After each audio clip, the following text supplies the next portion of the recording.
Hi everyone, welcome to our channel Growing Little Legends. இன்னைக்கு நம்ம Montessori sandpaper letters வீட்லயே ரொம்ப கம்மியான செலவில் எப்படி செய்கிறதுன்னு பார்க்கலாம். Montessori மெட்டீரியல்ஸ் எல்லாமே ரொம்ப காஸ்ட்லி தான். இந்த sandpaper letters பார்த்தீங்கன்னா ஸ்டார்டிங் ப்ரைஸே 1000. நம்ம வீட்டில் பண்ணோன்னா 100 rupeesல பண்ணிடலாம். அது எப்படி பண்ணலாம்னு நம்ம இப்போ வீடியோவில் பார்க்கலாம். வாங்க வீடியோக்குள்ளே போகலாம். இப்போ இதை செய்யறதுக்கு என்னென்ன திங்ஸ் வேணுங்கிறத பார்க்கலாம். சாண்ட் பேப்பர், இது எல்லா ஹார்ட்வேர் ஷாப்லேயும் கிடைக்கும், வாங்கிக்கலாம்.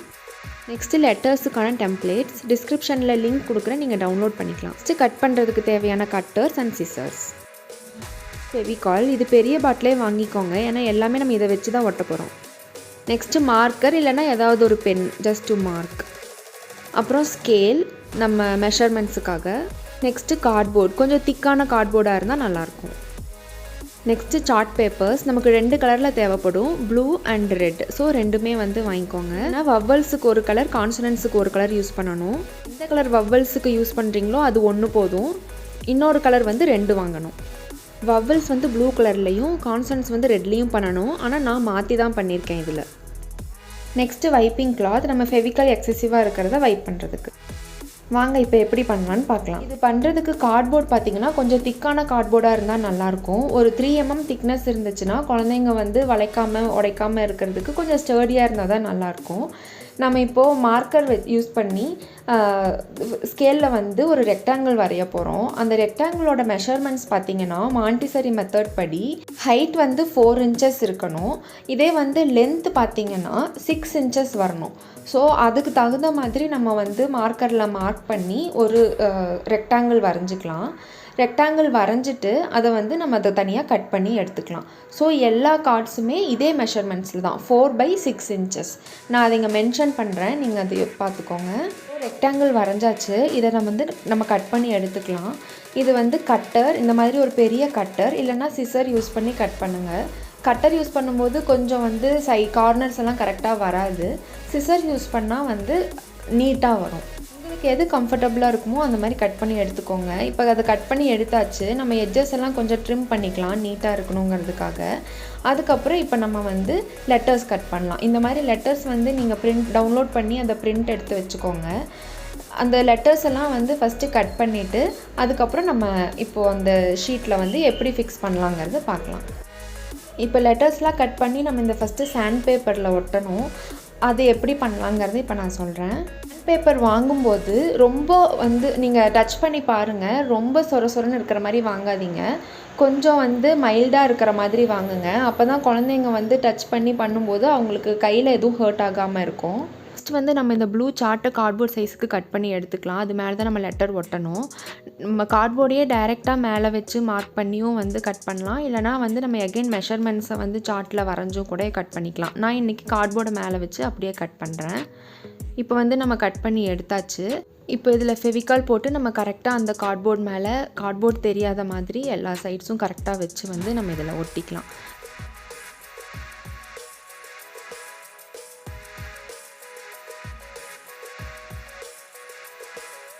இப்போ பார்த்தீங்கன்னா இது ரொம்ப பர்ஃபெக்டாக வந்திருக்கு. பின்னாடியும் பார்த்தீங்கன்னா கரெக்டாக தான் இருக்குது. ரொம்ப ஸ்ட்ராங்காக குழந்தைங்கனால எதுவும் பிரேக் பண்ண முடியாத மாதிரி இருக்குது. இப்போ நம்ம இந்த லெட்டர்ஸை கட் பண்ணி நம்ம அதில் எப்படி ஒட்டலாங்கிறத நான் சொல்கிறேன். நல்லா ஷார்ப்பான சிசர் யூஸ் பண்ணி கட் பண்ணிக்கோங்க. இந்த மாதிரி நல்லா அந்த கர்வெல்லாம் கரெக்டாக இருக்கிற மாதிரி கட் பண்ணி எடுத்துக்கோங்க. இப்போ இதை 2 டைப்பில் நம்ம இந்த சாண்ட் பேப்பரில் வச்சு கட் பண்ணலாம். ஒன்று டைரெக்டாக இந்த மாதிரி மேலே வச்சு கட் பண்ணலாம். இன்னொரு டைப் என்னென்னு பார்த்தீங்கன்னா பின்னாடி சாண்ட் பேப்பரை திருப்பி இந்த லெட்டரும் பின்னாடி வச்சு கட் பண்ணலாம். இது பின்னாடி வச்சு நம்ம ஃபெவிகால் போட்டு ஒட்டி அதுக்கப்புறம் மூவ் ஆகாமல் இருக்கிற மாதிரி வச்சுட்டு அப்புறம் கட் பண்ணலாம். இப்போ நான் பின்னாடி வச்சு தான் கட் பண்ணுறேன். இந்த மாதிரி நீங்கள் ஒட்டிக்கோங்க. ஃபஸ்ட்டு ஒட்டிட்டு அதுக்கப்புறமா நம்ம கட் பண்ணிக்கலாம். இது கட் பண்ணுறதுக்கு பார்த்தீங்கன்னா நீங்கள் நம்ம நார்மலாக ஷார்ப்பான சிசர் எடுத்து கட் பண்ணிங்கன்னா சாண்ட் பேப்பர் கட் பண்ணும்போது அந்த சிசரோட குவாலிட்டி போயிடும், ஷார்ப்னஸ் போயிடும். அதனால் நீங்கள் ரொம்ப ஷார்ப்பாக இருக்கிற சிசர் யூஸ் பண்ணி புது சிசர் யூஸ் பண்ணி கட் பண்ணாதீங்க. ஃபஸ்ட்டு இந்த மாதிரி ஒரு பேட்ச் மாதிரி கட் பண்ணி எடுத்துக்கோங்க. அதுக்கப்புறமா நம்ம கட் பண்ணும்போது நல்லா பர்ஃபெக்டாக அந்த எட்ஜஸ் எல்லாம் பர்ஃபெக்டாக வரும். ஸோ இப்போ வந்து நம்ம அந்த எட்ஜஸ்லாம் கரெக்டாக கட் பண்ணி எடுத்துட்டோம். இப்போ சென்டரில் அந்த சர்க்கிள் எப்படி கட் பண்ணலாம் அப்படிங்கிறத சொல்கிறேன். ஃபஸ்ட்டு அந்த சர்க்கிள் கட் பண்ணும்போது வந்து நம்ம சிசரில் அந்த இதை இப்படி இந்த மாதிரி மடக்கிட்டு சென்டரில் வந்து ஒரு ஹோல் மாதிரி ஃபஸ்ட்டு ஒரு கட் பண்ணிக்கோங்க.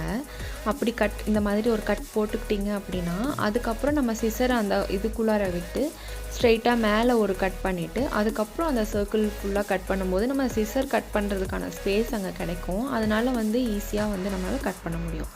இப்போ இந்த மாதிரி ஸ்ட்ரெயிட் கட் ஒன்று பண்ணிவிட்டு அதுக்கப்புறமா வந்து அந்த சர்க்கிள் ஃபுல்லாக நம்ம இப்போ கட் பண்ணி எடுத்துக்கலாம்.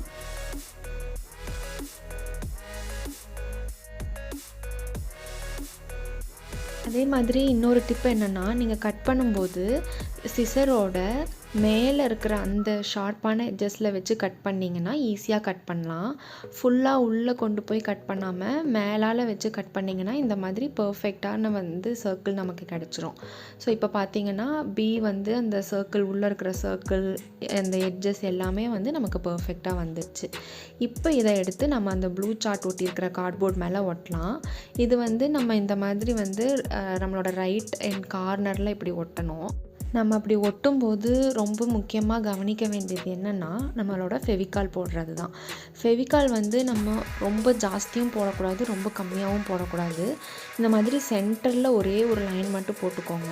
ரொம்ப கம்மியாகவே போடுங்க. ஏன்னா ரொம்ப ஜாஸ்தி போட்டிங்கன்னா நம்ம வச்சு ஒட்டும்போது அது வெளியே வரும். இப்போ உங்களுக்காக நான் கொஞ்சம் ஜாஸ்தி வச்சு காட்டுறேன் அந்த எட்ஜில். இப்போ ஒட்டும்போது பாருங்கள் அது எப்படி வந்து வெளியே வருதுன்னு. நம்ம அதை எடுத்து நம்ம எங்கேயுமே சார்ட் பேப்பரில் எங்கேயுமே ஆகாமல் ரொம்ப கேர்ஃபுல்லாக ஒட்டணும். இல்லைன்னா சார்ட் பேப்பரில் வந்து கொஞ்சம் டிஸ்கலரேஷன் மாதிரி வரும். அதனால் கொஞ்சம் பார்த்து கேர்ஃபுல்லாக ஒட்டுங்க. இது மட்டும் ஸ்ட்ரெயிட்டாக இருக்கிற மாதிரி வச்சுட்டு நல்லா ப்ரெஸ் பண்ணிக்கோங்க. ப்ரெஸ் பண்ணும்போது பாருங்கள் நம்ம ஜாஸ்தியாக போட்ட ஃபெவிகாலெல்லாம் வெளியே இப்படி வருது. இது நம்ம ஃபெவிகால் டிரான்ஸ்பரண்ட்டாக மாறிட்டாலும் அது நம்ம குழந்தைங்க வந்து கையில் வச்சு சென்ஸ் பண்ணும்போது அந்த ஃபெவிகாலோடதும் கிடைக்கும். அதனால் அவங்களுக்கு அந்த ஷேப் வந்து பர்ஃபெக்டாக தெரியாமல் போயிடும். அதனால் ஃபெவிகால் மட்டும் கொஞ்சம் கேர்ஃபுல்லாக பார்த்து யூஸ் பண்ணுங்கள். சப்போஸ் இந்த மாதிரி ஃபெவிகால் வெளியே வந்துடுச்சு அப்படின்னா அதை வந்து நீங்கள் கையில் வச்சு வைப் பண்ணாதீங்க. வைப் பண்ணிங்கன்னா நம்ம கையில் இருக்கிற அழுக்கு கூடயும் அந்த சார்ட் பேப்பரில் ஆச்சுன்னா அங்கங்கே வந்து பிளாக் கலரில் தெரியும். ஸோ இது வந்து வைப் பண்ணுறதுக்கு ஒரு சாஃப்டான ஒரு கிளாத் எடுத்துக்கோங்க. காட்டன் கிளாத் அந்த மாதிரி ஒரு கிளாத் வச்சு நல்லா டேப் பண்ணி எடுங்க. டேப் பண்ணி எடுக்கும்போது சைட்லலாம் எங்கேயுமே ஆகாமல் நமக்கு கரெக்டாக அந்த ஃபெவிகால் எக்ஸசிவாக இருக்கிற ஃபெவிகால் மட்டும் வந்து வெளியே வந்துடும். ஸோ நம்ம பேப்பரும் எதுவும் ஆகாது, அழுக்கும் பெருசாக ஒன்றுமே ஆகாது. எங்கெல்லாம் ஃபெவிகால் ஜாஸ்தி வெளியே வந்திருக்கோ அங்கெல்லாம் இந்த மாதிரி லைட்டாக டேப் பண்ணி எடுத்துட்டிங்கன்னா ஃபெவிகால் ஃபுல்லாகவே வந்துடும். இப்போ பாருங்கள் நான் எல்லாமே எடுத்துட்டேன். இப்போ நீட்டாக நமக்கு வந்துடுச்சு. இது ஒரு 2-3 மினிட்ஸ் வந்து கொஞ்சம் ட்ரை ஆகிறதுக்கு நம்ம டைம் கொடுக்கணும். ட்ரை ஆனதுக்கப்புறம் நம்ம ப்ரெசன்டேஷன் எப்படி குழந்தைங்களுக்கு சொல்லி கொடுக்கலாம், எப்படி வந்து நம்ம ப்ரெசென்ட் பண்ணலாங்கிறத நான் சொல்கிறேன்.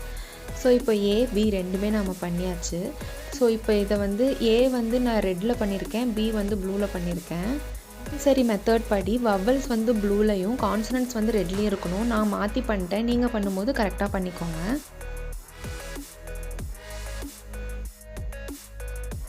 இப்போ குழந்தைங்களுக்கு சொல்லி கொடுக்கும்போது இந்த 2 ஃபிங்கர்ஸ் வச்சு தான் நம்ம வந்து அவங்கள ட்ரேஸ் பண்ண சொல்லணும். நம்ம எந்த டைரெக்ஷனில் எழுதுவோமோ அதே டைரெக்ஷனில் ட்ரேஸ் பண்ண சொல்லணும். ஸோ இப்போ இந்த கர்வ் வந்து ஒரு பாஸ் எடுத்து அதுக்கப்புறமா மேலே லைன் சொல்லும்போது அப்படின்ட்டு அந்த சவுண்டை சொல்லணும். ஸோ அப்படி சொல்லும்போது பார்த்திங்கன்னா நம்ம சொல்கிறதும் அவங்க கேட்பாங்க. ஸோ இதில் 3 சென்ஸுமே ஆக்டிவேட் ஆகும். சொல்கிறத கேட்பாங்க, டச் பண்ணி பார்ப்பாங்க, கண்ணுலேயும் பார்க்குறாங்க. ஸோ அப்படி பண்ணும்போது அவங்க ஈஸியாக வந்து அவங்க அதை ஞாபகம் வச்சுக்க முடியும்.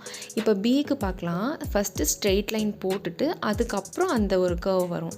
ஸோ ஃபஸ்ட்டு இப்படி ஸ்ட்ரெயிட் லைன் ஒரு பாஸ் எடுத்து கையை மேலே தூக்கிட்டு அதுக்கப்புறமா அந்த கர்வ் போடுற மாதிரி காட்டுங்க. ஸ்லோவாக காட்டுங்க.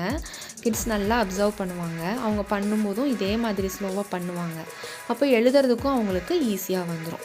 ஸோ அவ்வளோதான். இப்போ இந்த கார்ட்போர்ட்ஸ் பார்த்திங்கன்னா ரொம்ப திக்காகவும் குழந்தைங்களை வந்து டேமேஜ் பண்ணாத மாதிரியும் இருக்குது.